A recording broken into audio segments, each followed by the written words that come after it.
doon sa aming bayan. Ay, bahay pala. Inuubo mo na. Na aking pinagmula. Pulutan. Sila'y nalilito. Hindi bawal. Kung ano ang dahilan, ako lang Para may surprise nila. nakakaalam. Yehey! Yay!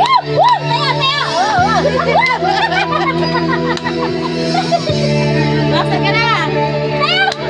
Magulang ko'y ginawa